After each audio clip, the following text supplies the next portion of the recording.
वो व्यक्ति यानी कि जो वो एंटिटी है, वो जो अहंकार है जिसे हम कह रहे हैं कि वो अ, अपने दर्शन कर चुका है या एनलाइटमेंट में आ चुका है, वो अब एक्चुअली इवोल्यूशन में पड़ गया उस स्थिति तक पहुंचने के जहां पर वो एनलाइटमेंट से भी मुक्त हो सके।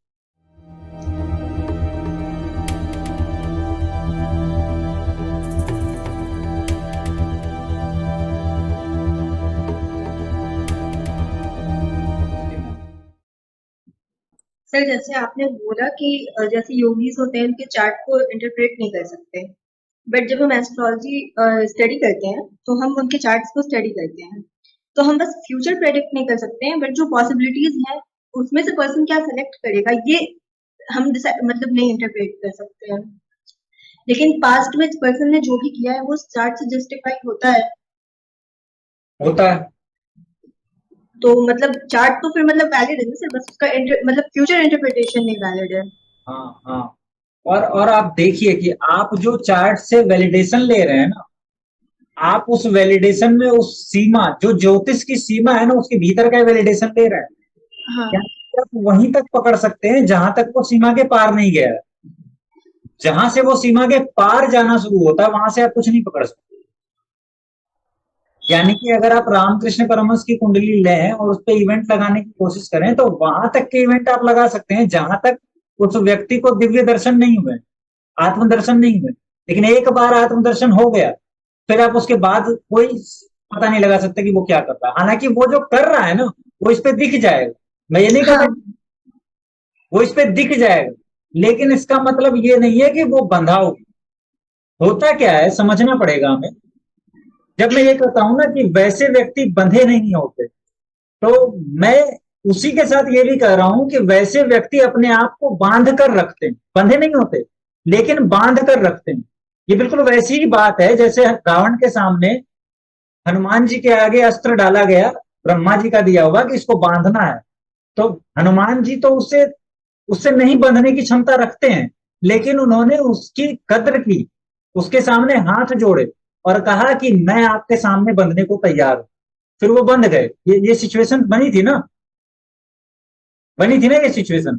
तो जब ये क्या हो रहा है, ये व्यक्ति के पास क्षमता है कि मैं तोड़ सकता हूं, और तोड़ सकता नहीं, वो टूटा ही हुआ है, मैं तो आजाद हूं। लेकिन उसके बाद भी चूंकि मैं किसी व्यक्ति या किसी पर्टिकुलर एनर्जी के केंद्र में आ रहा हूं या उसकी बाउंड्री में आ रहा हूं, तो उसके नियमों को पालन करना मेरा धर्म है।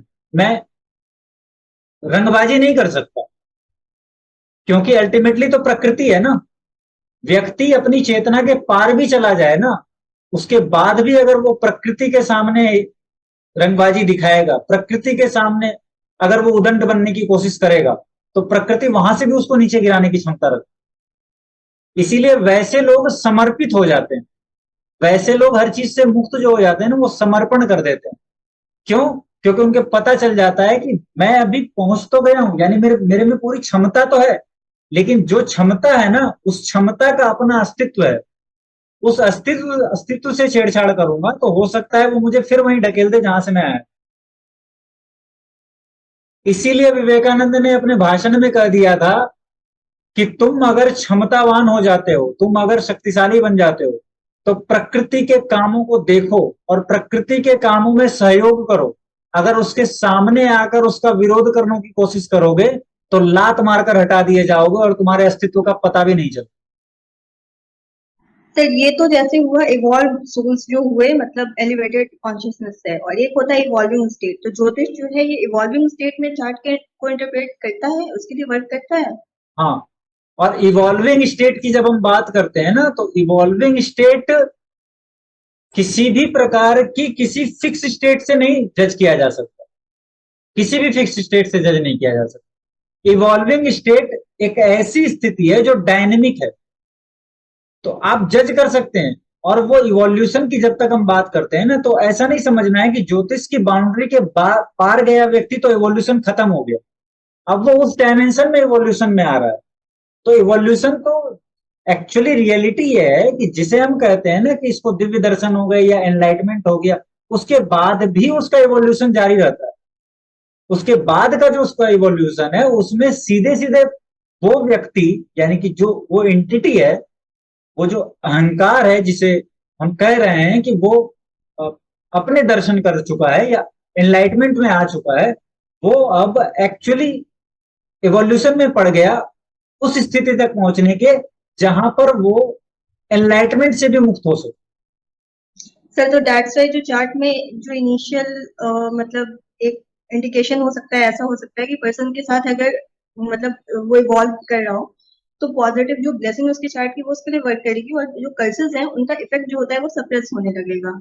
हाँ, ये आपके द्वारा कही गई सिर्फ एक बात है। इसका जो एक्चुअल इफेक्ट आता है, ये सही है जो आपने कहा, देखने के लिए सही है, लेकिन मैं आपको बताता हूं जितना ज्यादा इवोल्यूशन बढ़ेगा उतनी ज्यादा फ्री विल बढ़ती चली जाती, क्योंकि फ्री विल एकमात्र व्यवस्था है कि व्यक्ति अपने आप में अपने दम पर कुछ करने की क्षमता बढ़ाने लगे। अब ये फ्री विल तो सीधे सीधे देखना मुश्किल है, तो हम ये सब चीजें देखते हैं, तो ब्लेसिंग्स देख लेते हैं, है ना, बाकी और चीजें देख लेते हैं, या मुश्किलों से व्यक्ति लड़ करके उसको कैसे मिनट में हटा लेता है बिना टेंशन के, वो देख लेते हैं कि एक व्यक्ति है जो एक मुश्किल देख करके सर पकड़ लेता है और दूसरा व्यक्ति उसी मुश्किल से तुरंत पार हो जाता है, तो हम कहते हैं उस पर ब्लेसिंग है। वो ब्लेसिंग नहीं है, वो मुश्किलों से वो भी लड़ने के लिए कर्म तो कर ही रहा है ना, उसे सहयोग मिल गया प्रकृति का। तो रियलिटी ये है कि फ्री विल जितनी जागेगी उतना प्राकृतिक सहयोग मिल जाता है। व्यक्ति जितना प्रकृति के करीब होता है उतना प्रकृति से सहयोग मिलेगा ना। अब यहां मुश्किल ये होती है सृष्टि मैम कि ये मामला, जिस मामले की हम बात कर रहे हैं, वो इतना डायनेमिक मामला है, और एक एक व्यक्ति के बदल जाने से वो मामला अपने आप को इतना बदल लेता है कि वो दो व्यक्ति में वो मामले एक दूसरे को कंपैरिजन में आ ही नहीं पाते, वो कंपैरेटिव है ही नहीं, वो बिल्कुल अलग है दो व्यक्तियों का मामला। और हम एक ही कुंडली से उसको जज करने की कोशिश करते हैं, तो ये जज करने की कोशिश है ना, उलझन क्रिएट करती है। वो समझ में आता है वहां कि आखिर करें क्या, देखें क्या। तो बात असल में इतनी है कि आप उन चीजों को नहीं देख सकते जो एक कुत्ता देख पा रहा है। अब वैज्ञानिक ये कहते हैं ना कि कुत्ते कुछ ऐसी चीजें देख लेते हैं जो इंसान की आंखें नहीं देख पाती। कुत्ते आवाज की वो फ्रिक्वेंसी पकड़ लेते हैं जो इंसानी कान नहीं पकड़ पाते। इसका मतलब कि हम किसी विशेष डायमेंशन के लिए बनाए गए हैं, कुत्ता किसी विशेष डायमेंशन के लिए बनाया गया कुछ चीजों में। इसी प्रकार से जिन व्यक्तियों को जज करने की हम बात कर रहे हैं वो हमारे डायमेंशन से थोड़े अलग हो गए हैं, और हम अपने डायमेंशन से उसको जज करने की कोशिश कर रहे हैं, तो मुश्किल हो जाती है बात। जजमेंट आ भी रहा होता है और जजमेंट उलझ भी जाता है। तो जितने शुद्ध सोने को आपको चेक करना है ना, उतनी ही शुद्ध आपको कसौटी चाहिए। वो कसौटी का मामला बिगड़ा तो शुद्धता परफेक्शन में नहीं आ पाएगी, वो पैरामीटर बदल जाएगा। तो जो पैरामीटर एक्चुअली हम यूज कर रहे हैं वो भी उतने ही उत्कृष्ट, उतने ही इवॉल्व होने चाहिए जितने इवॉल्व चीजों को आप उस पे उसके द्वारा चेक करेंगे। समझ आ रही है बात सृष्टि मैम? हाँ सर। इसीलिए मैं फिलहाल के लिए यही सजेस्ट करूंगा कि नॉर्मल व्यक्तियों पे ध्यान दीजिए, क्योंकि पैरामीटर हमारे कमजोर है। जब हमारे नहीं, मेरे पैरामीटर, पास तो सर चार्ट रहता नहीं है, वो बस मैं पूछ रही थी। मैं समझता हूँ ये क्वेरी आती है, ये बस जिज्ञासा है जो जानने की कोशिश करती है चीजों, लेकिन इसीलिए तो मैंने आपको सब आंसर दे दिया और बाद में एक सजेशन दे दिया। ठीक है ma'am? Thank you. Thank you. और कोई क्वेश्चन? सर खाली करने का प्रोसेस क्या है? आपने कहा कि अपने आप को खाली करो। खाली करने का कोई प्रोसेस है क्या? खाली करने का कोई पर्टिकुलर प्रोसेस नहीं है आप, और खाली करने का सिर्फ एक प्रोसेस कि जो चीज भरी है उसको उल्टा कर दो,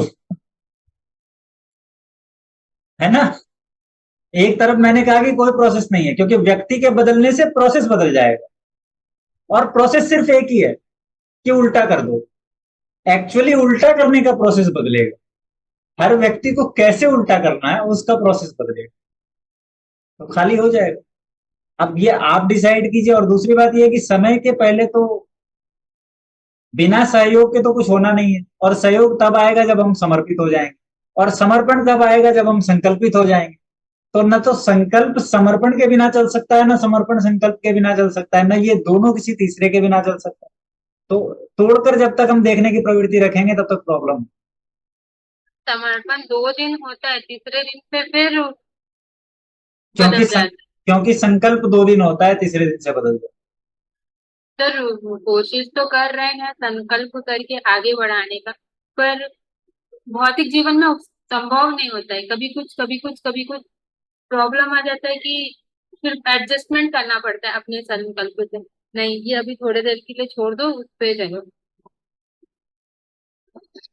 हो जाएगा मैम, लंबी प्रक्रिया है, बहुत लंबा टाइम लगता है। ठीक है, हो जाएगा सब। रितेश जी ने एक क्वेश्चन पूछा है, तो मैं रितेश जी को यही बोलूंगा कि रितेश जी ये क्वेश्चन आप Q&A सेशन में पूछिएगा, तो मैं इसका अच्छी तरीके से आपको जवाब दे पाऊँ। मैं क्वेश्चन दोहरा देता हूँ। इन्होंने बोला है सर लास्ट क्वेश्चन, हम कहते हैं कि सबका भाग्य अलग अलग है, लेकिन अगर सब प्लैनेट्स की पोजीशन एंड डिग्री एंड भाव पर डिपेंड है, तो कहीं ना कहीं किसी पॉइंट पे एक दूसरे का भाग्य मैच हो, नहीं मैच नहीं होगा। ये बिल्कुल वैसी ही बात है कि ओके जैसे सर।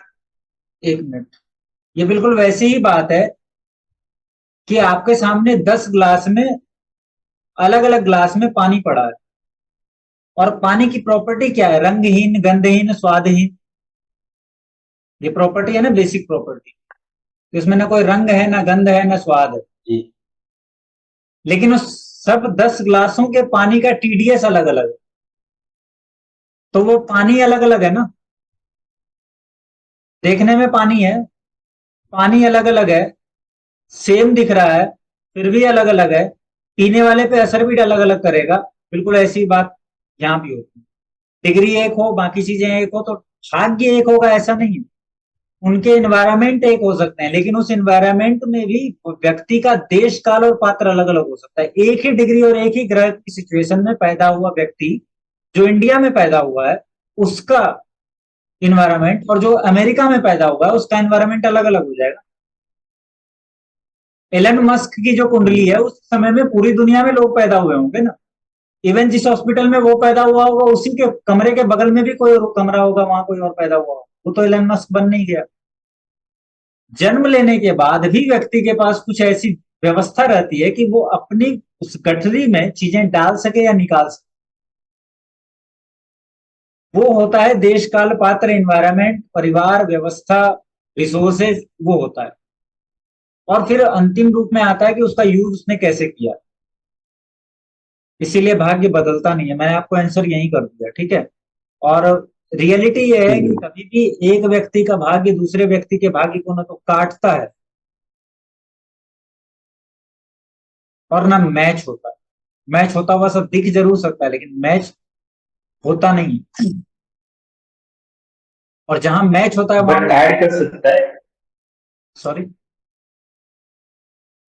बट ऐड कर सकता है। फॉर एग्जाम्पल बहुत बार ऐसे बोलते हैं ना कि आपका भाग्य आपकी वाइफ की वजह से बना, या फिर शादी कर लो तो भाग्य बदल जाता है। तो भाग्य ऐड कर सकता है, मतलब कॉम्प्लीमेंट कर सकता है rather। हाँ वो आपने ही एक्चुअली दे रखी थी उसको गठरी कि आगे मिलोगे मुझे तो मुझे दे देना। आपने अपने पर्स में नोट भरे, अपने मित्र को दे दिए, और आपने कहा कि तुम साउथ चले जाओ, मैं नॉर्थ जा रहा हूँ, 15 दिन बाद हम दोनों फलाने पॉइंट पे मिलेंगे, मेरी पॉकेट में कुछ नहीं होगा, ये मुझे दे देना। आप रास्ते भर में भूल गए, वो भी रास्ते भर में भूल गया, लेकिन प्रकृति को याद है, तो वो उसको इशारा करती है कि उसका पर्स उसको दे दो, तो वो आपसे मिल जाता है उसी पॉइंट पे। और आपका ही भरा हुआ पर्स जो आपने दिया था कल, वो आपको लौटा देता है। तो वहां बोला जाता है कि आप, तुम्हारे मित्र के सहयोग से तुम्हारी पॉकेट भरेगी। भरेगी भरेगी कुछ नहीं, वो सब आपका ही किया धरा है, वो तो बस साधन है।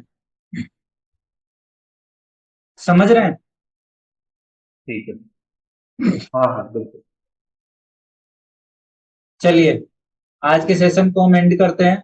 आशा करता हूं कि कुछ आप लोगों को समझने को मिला होगा। Thank you sir. Thank you so much sir. Thank you sir. Thank you so much sir.